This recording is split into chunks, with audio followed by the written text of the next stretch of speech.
Welcome to EPG Pathshala. Today I'll be talking to you on peasant movements in India. This particular module is part of the larger module on social movements in India. I am Dr. Shoma Chaudhary Lahiri. I teach sociology in the Department of Sociology, St. Xavier's College, Kolkata. This particular module will specifically address a range of issues raised by the peasant movements in India since historical times. It also enables students to have a historical understanding of the processes of social transformation and the role that the peasants have played in it in history. The objective of the module is to familiarize the student with the critical aspects of the movement and to focus on the ideological diversity in the peasant movement, to look at the various forms of protests in which the peasants have indulged themselves, and to also focus on the social significance of the peasant movements in India. Peasant movements have a long history going back to the colonial period. Now the term peasant is rather complex because it hides many differentiations within. The term peasant includes different kinds of cultivators who have vested interests in land, namely small cultivator, rich landlords, landless laborers who are hired to cultivate land, sharecroppers, and such other groups who regard land as a source of livelihood. So the term peasant, which translates as khedut or kisan in the regional language, does not really reflect the diversity within. Hence, it is found to be inadequate by the social scientists like Ghanshyam Shah, who have written on the peasant movement. Another notion which is widely contested by the peasant movement is the Western idea that the peasantry in India is not revolutionary. In fact, writers like social scientists like Barrington Moore, Eric Stokes, and others have designated the Indian peasantry as fatalistic, as lacking in revolutionary potential, as groups who are like potatoes amidst a sack of potatoes. This is drawing from Marxist terminology of designating the lack of class consciousness amongst the peasantry.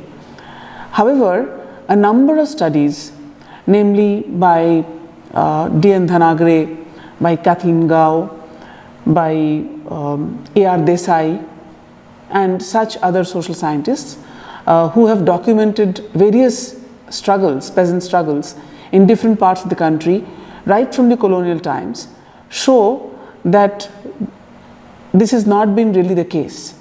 The Indian peasant has revolted over many issues during the colonial period, and we will soon talk about the variety of issues around which we have had peasant-based mobilizations. We go on to talk about the various typologies into which movements have been classified. Typologies are ways in which a large mass of data is classified in such a manner so that some kind of an order evolves out of the chaos. And hence, social scientists have used typological classifications of social movements to make sense of the various kinds of movements that groups have been involved in. However, typologies are not foolproof. Although typologizing enables us to understand specific phenomenon better, but still there are limits that that typologizing poses to our understanding of social movements. I'll talk a little bit about the various ways in which peasant movements have been classified by social scientists, and then go on to talk about the limits of typologizing. So peasant movements have been classified as occurring in the pre-British or colonial period and in the post-independence period. Some scientists have classified movements on the basis of pre-Naxalbari and post-Naxalbari movements occurring in these two different phases. Another kind of classification is we come across is in terms of pre-Green Revolution and post-Green Revolution movements, whereby post-Green Revolution movements, the character of the peasant movements differ. In fact, the character of the peasant movements are said to be different depending upon the variability of the political regimes. So Dipankar Gupta, for example, talks about peasant movements in terms of two kinds of peasant movements, one being of traditionally categorizing it as peasant movement, the in the post-independence period he calls them farmers movements. Gail Omwet also talks of a classification whereby old peasant movements are raising issues which were important in the colonial period, whereas the new peasant movements are farmers movements. A.R. Desai again goes on to classify peasant movements on the basis of movements which are, he calls them peasant movements and agrarian movements, whereby peasant movements refer to the issues of the peasantry in the colonial period, whereas the issues raised by peasant proprietors, rich landlords, middle peasants in the post-independence period are termed as agrarian movements. However, what is important to recognize is that is the continuity in the idea of the continuity in the fact that peasant movements have occurred in history, though the character, the nature of actors, the issues that they have raised are different. Typologies are merely attempts to impose a certain kind of an order on this vast range of data. Now the limits, when we talk about the limits of typologizing, I would take the example of Ramchandra Guha, who went on to study the movement which has now become synonymous with one of the early environmental movements in our country, namely the Chipko movement in the 1970s in the Uttarakhand region. However, if one looks at the nature of actors in the Chipko movement, most of them were cultivators, peasant cultivators who owned land and who were protesting against the taking away of the land which they cultivated by the state and giving it away to a sports company who had the intention of planting eucalyptus trees so that the wood of these trees could be used for making bats, used for sports purposes. And so initially the people who protested as part of the Chipko movement were peasant movement, but Chipko movement has been hailed as one of the early environmental movements in our country. So often we find that the limits of typologizing here, we see significant overlaps between concerns of the peasant and of the peasants in the region and the attempt to safeguard the ecology of the region by women. by hugging the trees, which came to be termed as chipko. So therefore, how would one classify? Should one classify on the basis of actors, or should one classify on the basis of issues remains? I go on to talk about the different issues that the peasant movements have raised, and historically they have, all the issues have been quite significant. So in the colonial period, peasants came together around a range of issues which involved say for example changes in property relations, issues of begar or forced labor, sometimes religious and economic issues came together, which I'll go on to explain. I'll give examples. The British transformed Indian agriculture. They created property rights in land.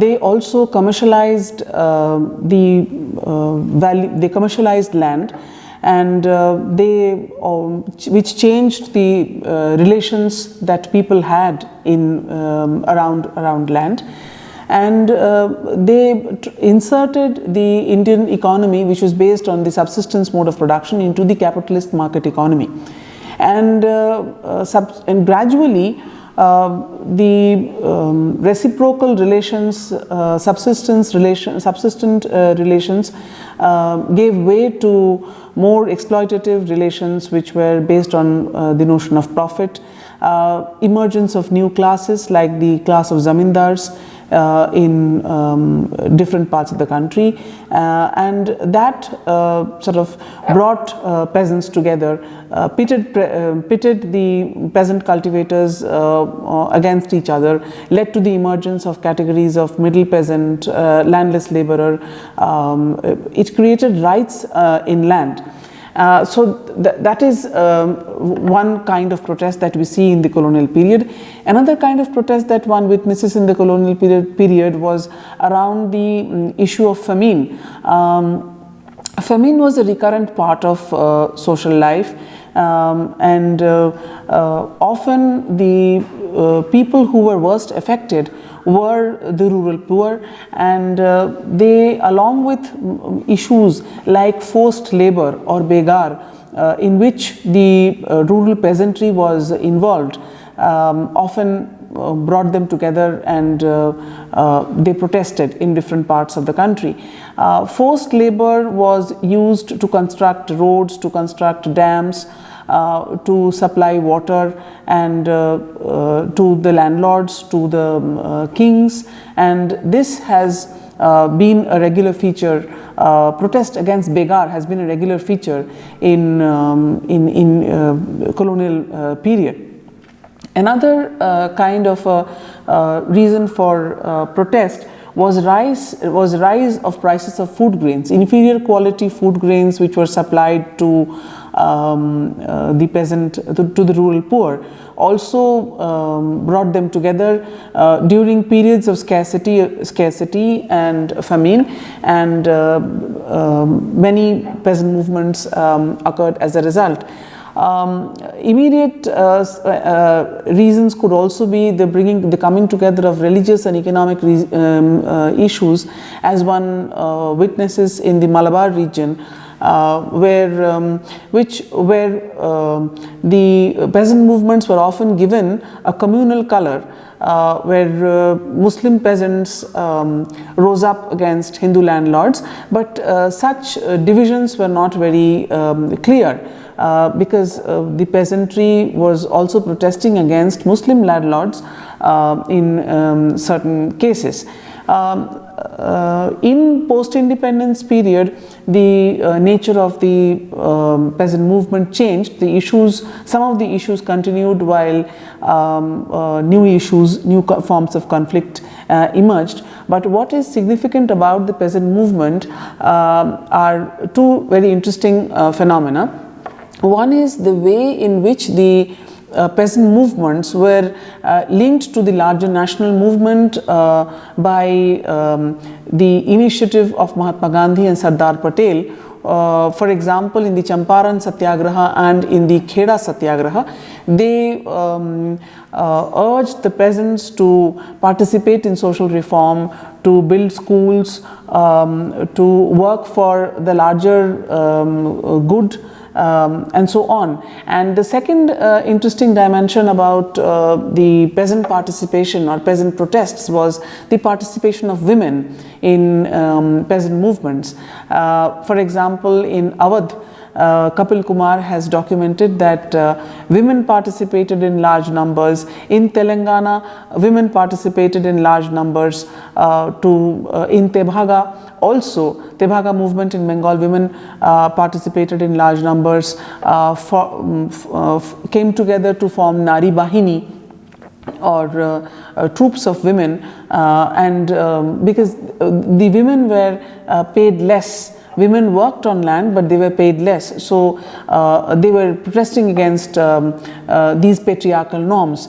Even in the post-independence period in the Naxalbari region, when we had the peasant protests in late 1960s, there were the women, the village women also participated along with the men.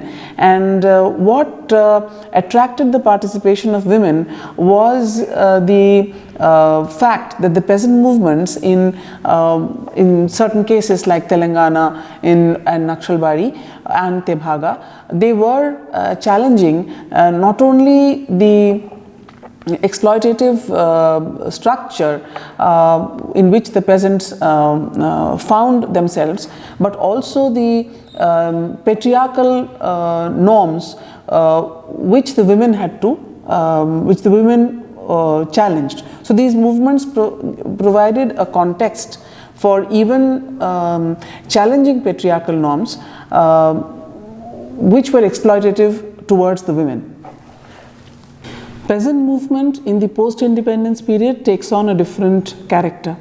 While in the colonial period, the movements were directed against the zamindars and the jagirdars, in the post-independence period, as Rajendra Singh reminds us, that most of these peasant movements are now located in the context of civil society, because of and marked by the emergence of very aggressive middle class peasantry, who now direct their ire against the state and demand more and more gains, which are then reflected in the farmers movements, and they are also counterposed against the rural landless laborers who do not have adequate land to cultivate. So the nature of the peasant movement undergoes a change in the post-independence period. This is ironical because such movements emerge in the larger context of the failure of the developmental policy of the state, failure of the land reforms, the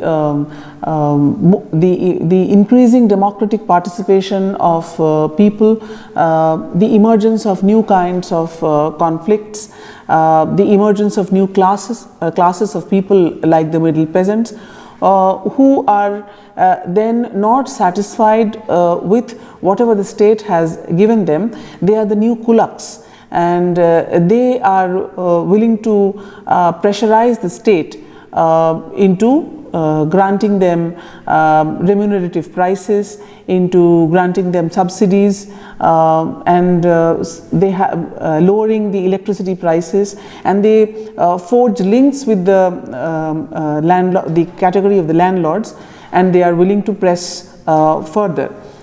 In this, they are quite opposed to the small peasants or to the landless laborers who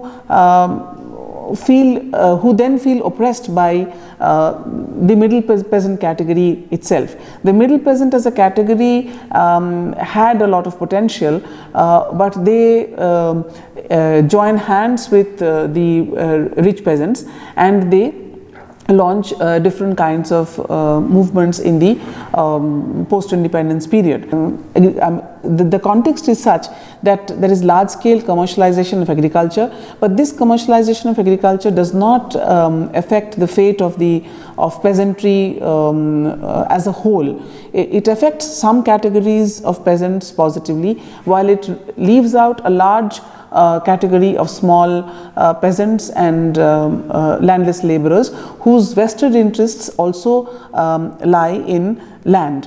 There is another category of movements that we see in the post-independence period, and that is led by Vinoba Bhave, who is inspired by Gandhi's ideals of Sarvodaya and Satyagraha, and these are largely pacifist in character. Vinoba Bhave believed that it is possible to lead to an alternative form of society through peaceful means, and the kind of initiative that Bhudan and Gramdan movement undertook in the 1950s and after was directly opposed to the initiatives of the communist movement, which was violent in character. So in fact, the post-independence period in India witnesses a large kind of an ideological diversity in peasant movements in India. So on one hand, you have movements inspired by the left ideology, which take a violent sort of character as evident in the Tebhaga and the Telangana movement. Then you have the Bhudan and the Gramdan movement led by Vinoba Bhave and inspired by Gandhian ideals of Satyagraha, Sarvodaya, and so on. And a third category of movements which are then seen in very localized regions, inspired by Alan Turing's idea of identity-oriented movements. An interesting aspect about peasant movement is that peasant protests took many different forms. So in his study, Dhanagre in 1983 talks about how peasant protests were of a constitutional nature, in the sense that it took the form of no tax, no rent campaigns, and one witnesses that the peasant protests ranged from such constitutional agitations to even violent forms of protests. And the other thing about peasant protests is that within the same movement one witnesses different phases. In different phases, peasants protested in different manner. So therefore, in the Telangana movement, one witnesses that peasants initially were peaceful and they were fighting for social reform, but gradually as many rich landlords deserted the movement, the nature of peasant protest turned violent and even led to the seizure of lands. Similarly, in the Tebhaga movement also, one of the novel ways of protesting in the Tebhaga movement was when the actual peasant workers, peasant cultivators took the produce to their own areas, and they sort of they harvested the produce, demanding that 1/3 of their produce should come to them. They willingly give away a part of their produce without any protest, without retaining it, and they only kept 1/3 of the produce that they harvested. Another form of protest was refusing to harvest crops in the Tebhaga movement. The act of just refusing to harvest the crops was also something novel as far as the Tebhaga movement was concerned. In addition, peasants participated in public demonstrations, in strikes, and in such other forms of protests. Dhanagale finds that while the rich peasants were more oriented towards nationalist agitations and non-violent forms of protests, the poor peasants were willing to participate in millenarian struggles, insurrectionary protests, and so on. Another aspect which has arisen in the recent times is this trend of which was popularized by T.K. Uman, when he said that generally social movement studies have privileged organized forms of protests. Everyday forms of protests by peasants have not been studied as part of social movements at all. And he says that these everyday forms of resistance also go on to constitute the larger peasant movement or the movement under consideration, and hence should be considered as part of peasant movements at large.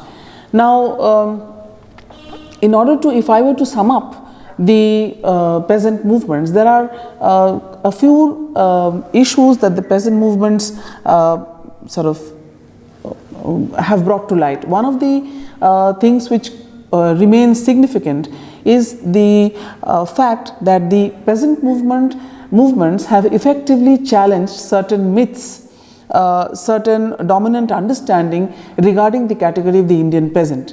The myriad struggles, the nature of struggles, the widespread struggles have emphasized that the Indian peasant is not a docile character. He has a revolutionary potential, and he is interested in economic empowerment.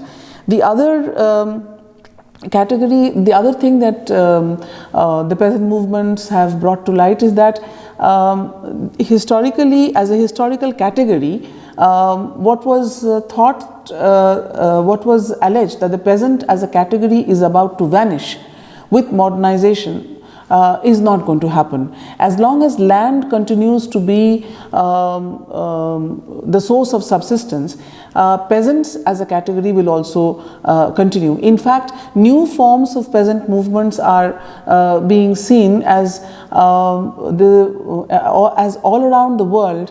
The states participate in large scale land grab movements all over, land grabs all over the world, leading to peasant suicides, farmer suicides in different parts of the country.